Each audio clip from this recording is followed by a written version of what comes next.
Hi everyone. Scott's a Panic. Monster workout. We're about halfway through. And so we got legs next. 4th of April 2018. 4 April 2018. And what are we going to talk about today? It's just going to be a riff day. Riffing. We're going to do a little riffing.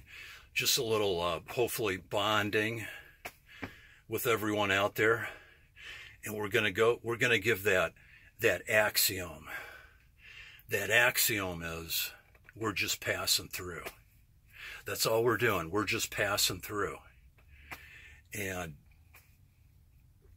that's what we need to keep in mind, because it's not hyperbole when we're saying we're just passing through. Listen, we were stationed at MCRD San Diego back in the day. It's when we first picked up Gunny. We remember that. It was about, man, I don't even remember when I picked up Gunny. But it was at Marine Corps Recruit Depot, San Diego. And it's probably, let me think, about 1989, 1990, somewhere around there. And we used to be a stud back then, real good, first-class PFT, strong. In that area, real strong. And it was on a weekend, and we had our own room. And we're just kind of, it was like a Saturday or Sunday, we remember. And we're just kind of relaxing. It was like in the middle of the afternoon. And we had this vision, and we've related, and we'll give the reason, we'll give it right now. The reason that we bring this up a lot about we're just passing through is because that's all we're doing. And our time frame is a lot more skewed. That means impacted a lot more so than probably most everybody out there. Our name is Scott. If you look that name up, the first name, it means the wanderer. And our last name is Sapanic. And that was a birth name because we were adopted, yada yada. And we were given that what is it called, the surname? Is that your last name? We're given the last name of Sapanic, which is an extremely rare name. There's a few Sapanics out there. It's basically a truncated version of a name that literally has, I read it on a document, like 22, 24 characters to the last name. So that's why it was truncated to Sapanic. There's a SCZE and all kind of stuff in there. That's neither here nor there, but just given that as a background. And we have literally lived in so many places. It's beyond my even calculation. I have no idea. It's way up there. It's in the hundreds. But on that particular day, back in 89 or 90, we found ourselves in a vision. It was a vision. It wasn't a dream. It was a vision. And here we were. Again, you've heard this before. We looked, it was like looking at our life, and our life was just a bunch of old dirty clothes thrown in a heap. And then we looked at it, and that was that. That was our life. We knew that, and we got a chance. We wanted to say more on this from the other day. We got a chance to see what eternity is like. And once you're aware of it, and you see it in the spirit mode, if you want to call it that, you're in complete abject awe. You're speechless. You feel like nothing when you see what eternity's all about. Because it's just, you're in awe of seeing it. You can't even explain it. So then we went shooting through this tunnel. In the tunnel, we were zooming in the tunnel. I mean, it was humming. And it was the pitchest dark black. And it was the most incredible.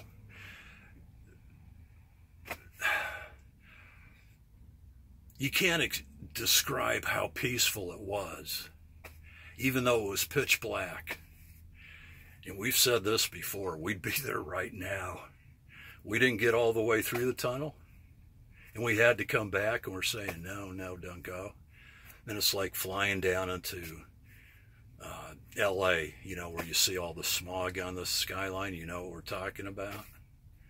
It was like flying down into a bunch of mud called humanity. But we'll leave you with this thought. When you get to see what eternity's all like compared to our lives, to your life, our lives almost didn't happen. So all these things that were,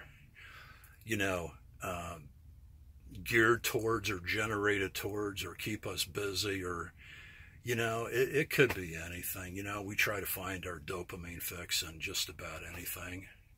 And that's good as long as it's productive and we share it with others. So we're sharing with you right now because we don't care. We'll tell you the real deal. And that's because we know that there's this stuff and it's out there, and it's like waiting for us. We'll leave you with this. We had this other vision one time. Actually, it was more of a dream. We'll couch it like that. Because when these things happen, they're supernatural. They go beyond time and space, and they're different. And we're not talking about a bad dream or a wild dream or this or that. No, this is something different. This is way different. This is something that you only maybe get to see for a nanosecond of a nanosecond. And then you can't really describe time, because time is an element that is different from our time and goes beyond all those, no pun intended, time restraints. We're in this valley. It was a V-shaped valley. We had water coming up to our waist. And we had this thing in back of us, and it was the only way it was this orb. And the only way we can describe it was an abomination of hatred. It had so much hatred and bitterness and kill that, and we were running from it, and we were running upstream up to our waist, and we're trying to, pump our legs and all this. And we knew that it was closing in. This abomination was closing in on her backside, on her six. And we did that for a while, and we just said, that's it. And we turned around, and we said, just do what you got to do. And right when we said that, it was like a sigh of relief.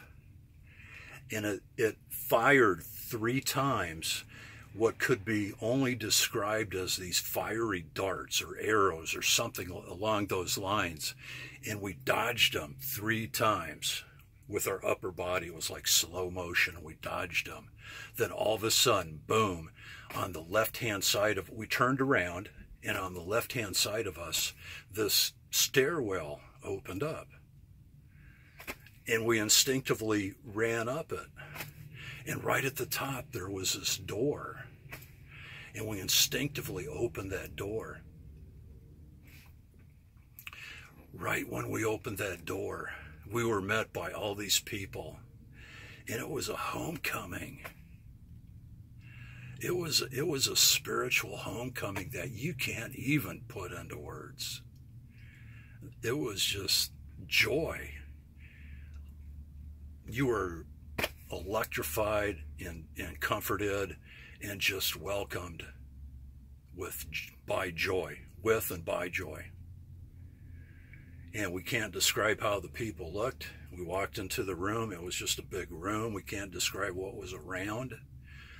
But we all started talking on the same communicative wavelength all at the same time.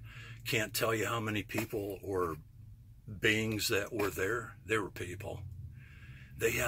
And everybody had the same spiritual current. It was like the same wavelength being plugged into the same current, and everybody was the same. Everybody was the same. And we all talked at the same time.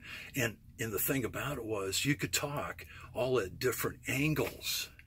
And it was like seeing what a person was saying, but they weren't using words. But everybody at a different angle, everybody understood each other all at the same time. And it was beautiful. It was great. And then we just got pulled away from that too. And we're saying, no, please don't go. Don't go. And we didn't want to leave. And that was back. We had that episode back. We were living in Puerto Rico on, where was it? Not Isla Verde. It was El Condado, right before San Juan. It was between San Juan and Old San Juan. And we had that episode.